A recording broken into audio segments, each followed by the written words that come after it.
Terima kasih Anda masih bersama kami di Berita Satu Sore.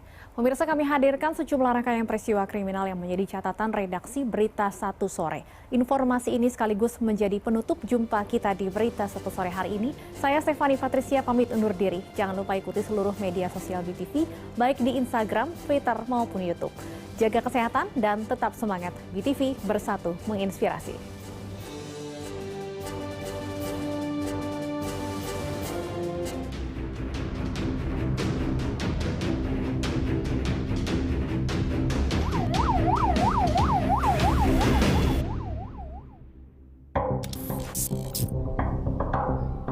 Sadis, itulah kata-kata yang terlintas saat polisi berhasil mengungkap pembunuh pedagang sate di Kota Bekasi, Jawa Barat.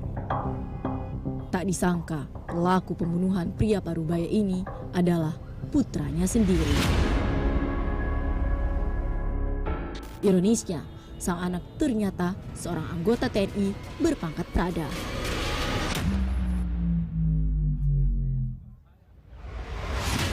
Tertangkapnya pelaku berawal dari kecurigaan polisi saat tengah melakukan olah tempat kejadian perkara. Polisi telah mencurigai gerak-gerik pelaku yang terlihat ingin melarikan diri dari TKP. Berdasarkan keterangan pelaku, ia tega melakukan aksi sadisnya saat sang bapak tengah tertidur di kamarnya. Korban ditemukan berlumuran darah oleh istri dan anak lainnya usai kembali dari sholat Idul Adha. Pelapor yaitu saudari IN, yang menjadi korban adalah saudara WCP, Widodo Cahaya Putra, usia 42 tahun dengan luka tusukan benda tajam berupa pisau jenis sangkur pada bagian tubuh korban.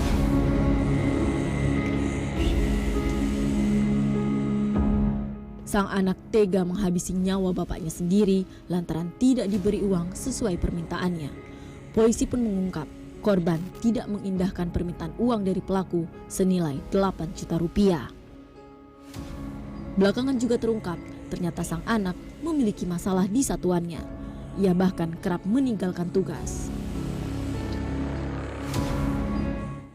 Dari hasil pemeriksaan yang kami dapati, memang tersangka ini atas nama Prada Dimas Mawan ini memang memiliki kondisi yang depresi. Hal ini saya ketahui dari hasil pemeriksaan petugas pada saat melakukan BAP, yang bersangkutan sama sekali tidak menyesali dan tidak merasa bersalah atas tindakannya membunuh ayah kandungnya sendiri.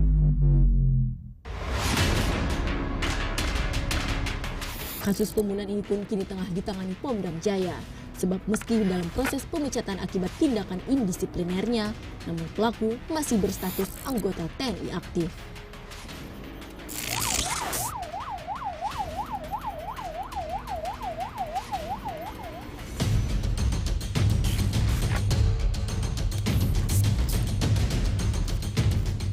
Tak hanya di Bekasi, hilangnya nyawa bapak di tangan anaknya sendiri juga pernah terjadi di Kabupaten Karawang, Jawa Barat. Warga desa Kutapohaci digegerkan dengan aksi pembunuhan terhadap pria parubaya berusia 70 tahun yang ternyata dilakukan oleh putrinya sendiri.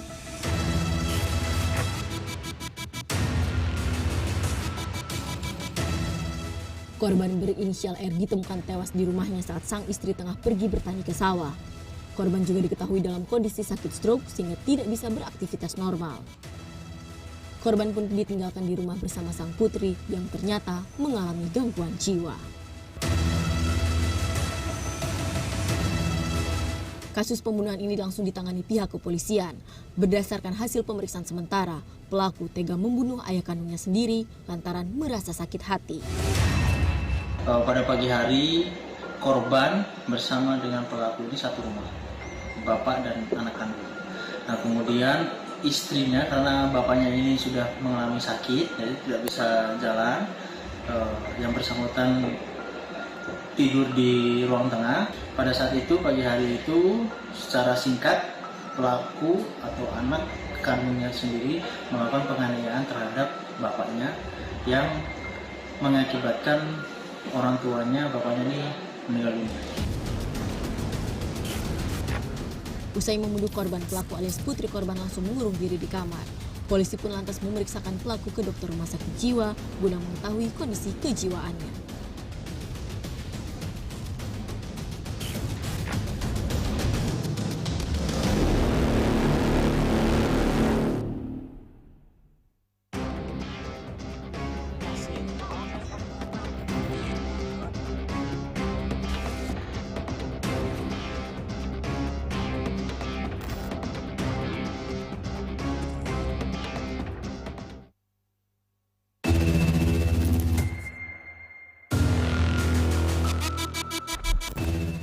Dendam dan sakit hati membuat karyawan gelap mata hingga tega membunuh atasannya. Bahkan tidak hanya sekedar membunuh, harta benda milik korban turut digasak. Seperti yang terjadi pada korban seorang lansia pensiunan ASN yang ditemukan tewas di parit Desa Kayu Bulan, Kabupaten Kapuas, Kalimantan Tengah. Ternyata pembunuhnya merupakan 3 karyawan kafe milik dirinya sendiri. Ironisnya, hasil penyelidikan polisi mengungkap jika aksi pembunuhan ini dilakukan secara terencana. Salah seorang pelaku bernama Herlina mengajak 2 rekannya untuk turut menghabisi nyawa dan harta korban. Mereka secara bersama-sama mengajak korban pergi ke acara pernikahan di Desa Timpa. Otak pelaku ini pegawai kafe milik korban. Waktu pelaksanaan pembunuhannya nggak diikat, setelah dibunuh baru diikat. Eksekusinya di mana Pak? Di dalam mobil atau di mana? Di dalam mobil.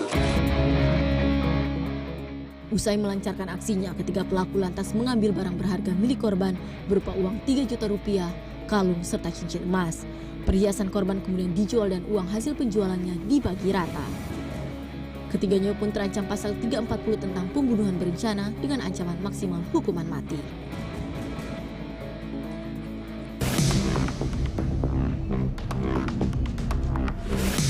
Kasus serupa juga terjadi di Indramayu, Jawa Barat. Ironisnya, korban merupakan ibu kandung anggota Komisi 5 DPR RI, Bambang Hermanto, yang dibunuh oleh asisten rumah tangganya sendiri. Korban diketahui bernama Iin Casini ditemukan tidak bernyawa dalam kondisi tangan dan kaki terikat di rumahnya di Blok Kedondong, Kecamatan Sukra, Kabupaten Indramayu, Jawa Barat. Korban ditemukan tewas dalam kondisi tak wajar oleh salah satu anaknya bernama Adam. Dari hasil penyelidikan terungkap jika pelaku merupakan orang yang dipekerjakan untuk membersihkan rumah korban oleh keluarganya. Polisi pun mengungkap jika aksi keji ART kepada majikannya ini lantaran motif sakit hati. Namun dari interogasi awal yang kami lakukan kepada tersangka menyampaikan sakit hati dari ucapan dari korban. Tersangka selalu mengakui bahwa perbuatan tersebut dilakukan secara spontan. Tapi sekali lagi kami terus melakukan pengembangan terhadap segala informasi yang kami dapatkan. Tetangga sekitar rumah korban mengenal Casini sebagai pribadi yang baik karena ramah dan cukup dermawan. Namun sayang, kebaikan Casini harus berakhir lantaran nyawanya hilang di tangan ART-nya sendiri.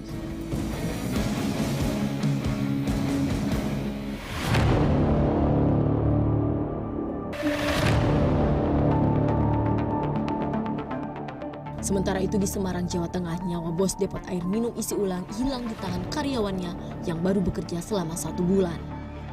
Muhammad Hussein tega menuduh bosnya Irwan Huta Galung lagi-lagi sakit hati terhadap korban. Ia mengaku kerap mendapat perlakuan kasar dari sang atasan saat bekerja.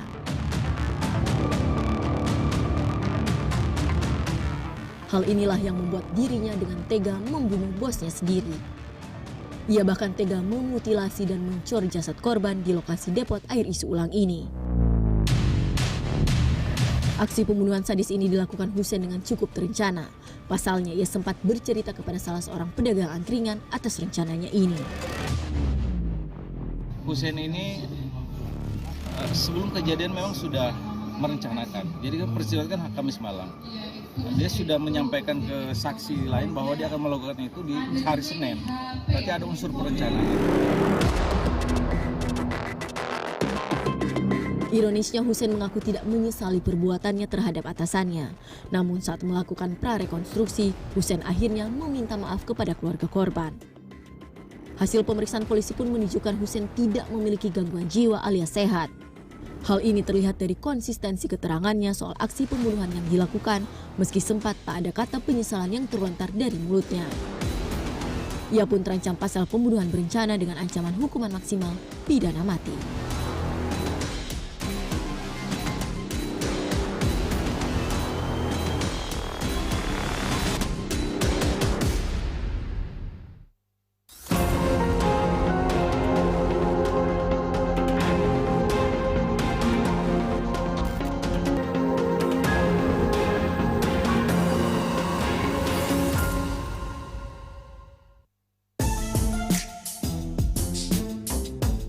niat ingin bergelimang harta, namun ternyata justru berakhir dengan menghilangkan nyawa.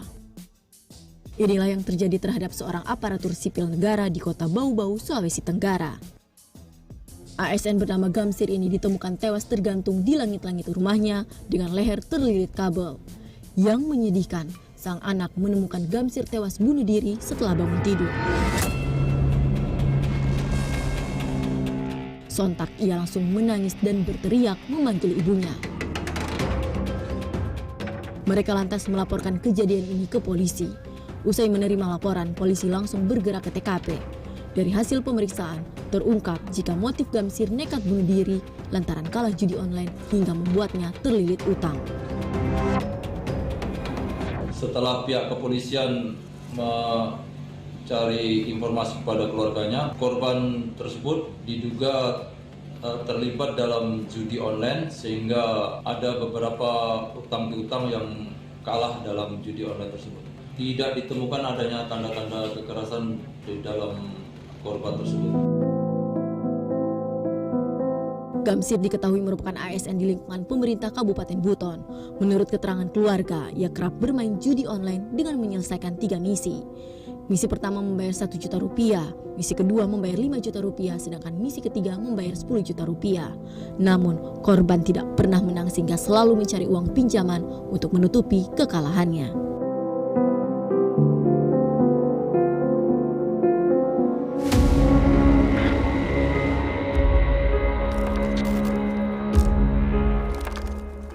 Tak jauh berbeda dengan yang terjadi terhadap ASN di kota Bau-Bau, seorang pria juga ditemukan tewas gantung diri. Tak lain dan tak bukan karena kalah judi online. ALG Kepala Kantor Ekspedisi JNT Cabang Tanah Sereal, Tambora, Jakarta Barat, tewas gantung diri di lantai 3 kantor tempatnya bekerja. Ia bahkan sempat menelpon istrinya dan menitipkan pesan untuk menjaga anaknya sebelum mengakhiri hidup. Sang istri pun langsung mendatangi kantor suaminya. Namun sayang, saat ditemukan, ALG telah terbujur kaku dengan leher terjerat tali tambang. Korban diduga memutuskan mengakhiri hidupnya lantaran terlilit utang akibat kecanduan judi online.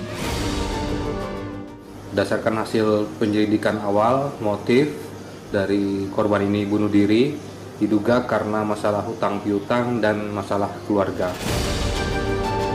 Jenazah bos kantor cabang ekspedisi ini lantas dievakuasi oleh rekan kerjanya.